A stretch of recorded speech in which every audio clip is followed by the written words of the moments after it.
السلام علیکم ورحمۃ اللہ وبرکاتہ۔ پچھلی ویڈیو میں ہم نے اس کا تذکرہ کیا تھا کہ نماز کیسے اور کیوں فرض ہوئی اور کب فرض ہوئی۔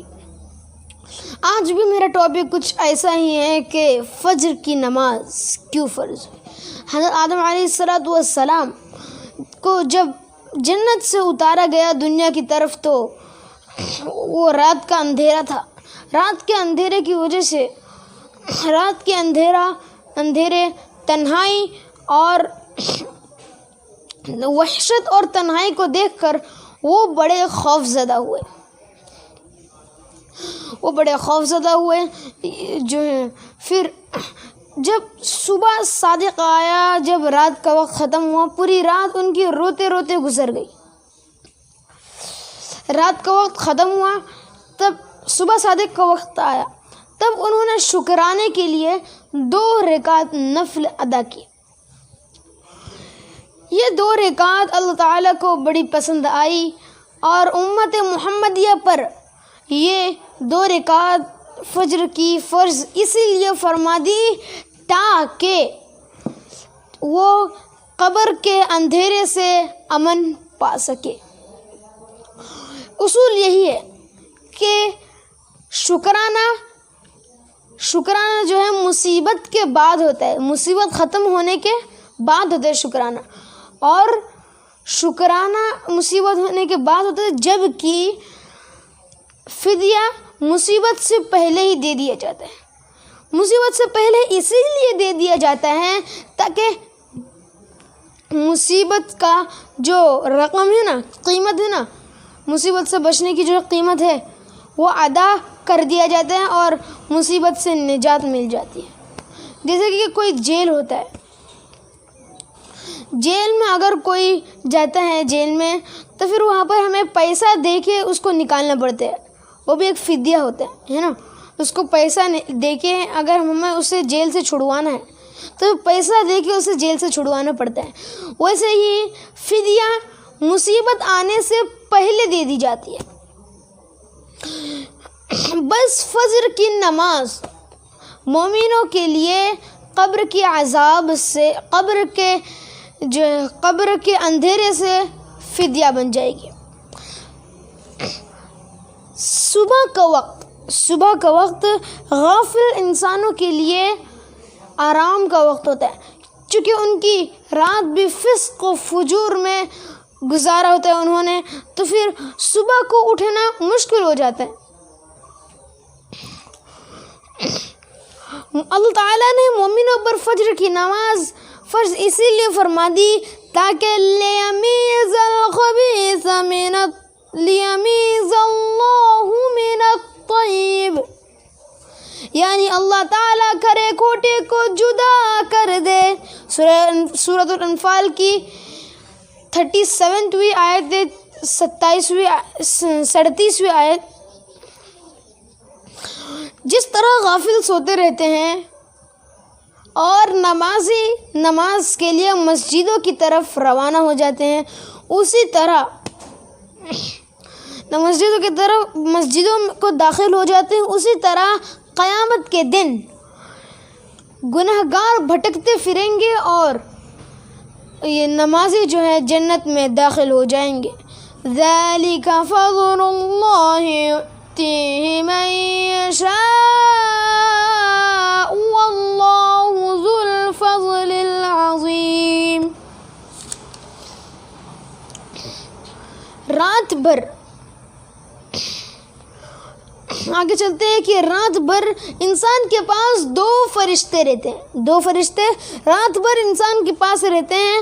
فجر کی نماز کے بعد وہ اللہ تعالیٰ کی طرف عرش الہی پر واپس چلے جاتے ہیں۔ اللہ تعالیٰ ان سے پوچھتے ہیں کہ تم نے میرے بندوں کو کس حالت میں چھوڑا؟ چونکہ وہ تو رات بھر بندوں کے ساتھ تھے، اللہ تعالیٰ فرماتے ہیں تم نے میرے بندوں کو کس حالت میں چھوڑا؟ وہ کہتے ہیں ہم نے آپ کے بندوں کو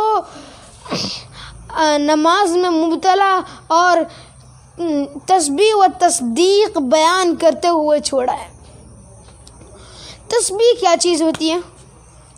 تسبیح جو ہے کاؤنٹنگ کے ساتھ اللہ تعالیٰ کا ذکر کرنا، اور تصدیق یہ ہوتی ہے کہ مجمع میں بیٹھ کر اللہ تعالیٰ کا تذکرہ کرنا اور اس کی تعریف کرنا۔ اللہ تعالیٰ فرماتے اے فرشتو تم نے کہا تھا أَتَجْعَلُ فِيهَا مَن يُفْسِدُ فِيهَا، کیا آپ بنائیں گے اس کو جو زمین میں فساد مچائے گا، جبکہ میں نے کہا تھا انی اعلم ما لا تعلمون، میں وہ جانتا ہوں، مجھے اس چیز کا علم ہے، میں وہ جانتا ہوں جو تم نہیں جانتے، مجھے اس چیز کا علم ہے جس چیز کا علم تم نہیں۔ دیکھا میری بات پوری ہوئی، میرے بندوں نے اپنا وقت میری عبادت میں گزارا۔ اللہ تعالیٰ فخر فرما رہے ہیں، ایک حدیث میں آتے ہیں اگر تم میری طرف ایک قدم آؤ گے، میں تمہاری طرف 10 قدم آؤں گا، اگر تم میری طرف چل کر آؤں گے میں تمہاری طرف دوڑ کر آؤں گا، اور اگر تم میرا تذکرہ اپنے مجمع میں کرو گے تو پھر میں اس سے بھی اچھا مجمع، اس سے بھی اچھی جماعت، فرشتوں کی جماعت میں تمہارا تذکرہ کروں گا۔ اللہ تعالیٰ فرشتوں کی جماعت میں فخر فرماتے ہیں، نمازیوں کی وجہ سے، مومنوں کی وجہ سے فخر فرماتے ہیں، فرشتوں کی وجہ سے۔ اللہ تعالیٰ فرماتے ہیں بس تم گواہ رہنا، میں نے ان کی عبادت کے بدلے میں ان کی بخشش فرما دی۔ سبحان اللہ۔ آگے چلتے ہیں کہ جنت میں رات نہ ہوگی اور نہ ہی دن، نہ ہی سردی ہوگی اور نہ ہی گرمی۔ ارشاد باری تعالیٰ سورہ دہر کی 13ویں آیت ہے، لا يرون فيها شمسا ولا زمهريرا، نہ وہ اس میں سورج دیکھیں گے اور وہ دیکھیں گے نہ سردی۔ ایسا نورانی وقت ہوگا جیسے صبح کا وقت، اس وقت کو دیدار الہی کے ساتھ کامل مناسبت ہے، اس وقت کو دیدار الہی کے ساتھ کامل مناسبت ہے۔ بس جو شخص فجر کی نماز پابندی کے ساتھ اہتمام کرے گا، فجر کی نماز کا اہتمام کرے گا، سے پڑھے گا، اسے بدلے کے طور پر جنت میں دیدار الہی نصیب ہوگا۔ ارشاد باری تعالیٰ ہے سورۃ الرحمن کی 60ویں آیت ہے، هل جزاء الإحسان إلا الإحسان، احسان کا بدلہ احسان ہی ہے، بس نمازی کو فجر کی نماز میں حاضری کے بدلے حضوری ملے گی، سجدوں کے بدلے میں دیدار الہی ملے گا، اور عبادت کے بدلے میں معبود کی زیارت یعنی معبود سے ملاقات نصیب ہوگی۔ نیند سے ترستی ہوئی آنکھوں کے باوجود نماز فجر پڑھنے کے بدلے میں دیدار الہی سے ان کی آنکھوں کو ٹھنڈک نصیب ہوگی۔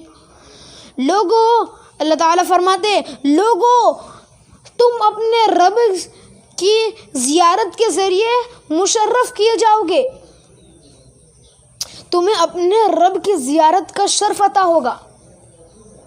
اسے حاصل کرنے کا عمل یہ ہے کہ طلوع سے پہلے، صبح سے پہلے، سورج کے نکلنے سے پہلے، طلوع آفتاب سے پہلے کے وقت کے نماز کو کبھی نہ چھوڑنا۔ انشاءاللہ تعالی ہم آج سے ٹھان لیں کہ ہم فجر کی نماز نہ چھوڑیں۔ انشاءاللہ تعالی کل یا اگلی ویڈیو میں ظہر کی نماز کیوں فرض ہوئی اس کے بارے میں تذکرہ کروں گا۔ یہ جو آپ دیکھ سکتے ہیں یہ کل کی کتاب، یہ نماز کے اسرار اور رموز، اس سے میں نے آپ کے سامنے جو چند باتیں رکھی ہیں وہ اس سے رکھی ہیں۔ مولانا ذوالفقار احمد صاحب، پیر ذوالفقار احمد صاحب کی یہ کتاب ہے۔ جزاکم اللہ خیر۔